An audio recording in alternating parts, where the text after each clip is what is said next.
Russia claimed to have captured a key Ukrainian town after more than 16 months of intense fighting, while unleashing a deadly 7-hour drone assault on Kyiv that offered no hint of agreeing to President Donald Trump's demands to end its war. One Ukrainian military spokesman denied Moscow's claims that it had captured Chasiv Yar, saying Russian troops had only raised their flag over a part of the strategically important town they had occupied months ago.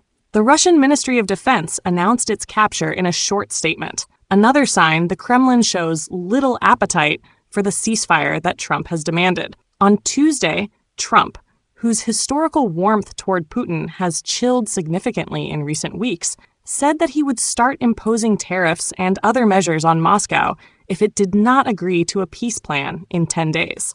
While Russia was declaring victory in Chasiv Yar, it was launching hundreds of drones and missiles at Ukrainian civilians in Kyiv. It fired at least 308 drones and 8 cruise missiles, according to the armed forces of Ukraine. Most of these were shot down, but more than 24 struck their target, it said. President Volodymyr Zelensky said at least 6 people had been killed, including a 6-year-old boy.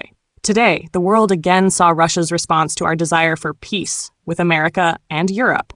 New demonstrative killings, he said in his nightly address. He said that peace without strength is impossible, reiterating his war-long mantra that Ukraine needs more arms to force Moscow to peace and to make them sit at a real negotiating table.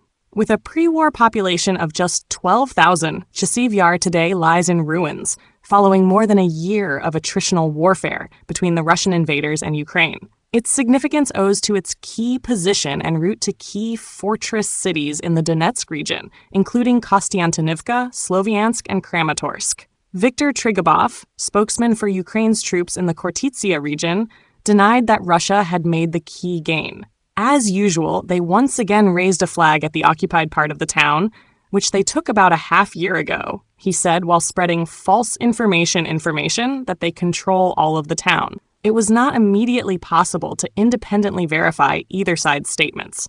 NBC News has visited Chasiv Yar several times before, including in February 2024, when its remaining residents expressed their frustration at what they saw as an insufficient amount of aid being contributed by the West.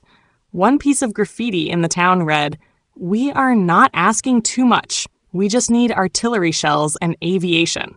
Rest we do ourselves." Signed, Armed Forces of Ukraine. Ukrainians do not see this as charity. For them and many of their supporters in the United States and Europe, Ukraine's fight against Russia is synonymous with the wider struggle to contain President Vladimir Putin's anti-Western aggression.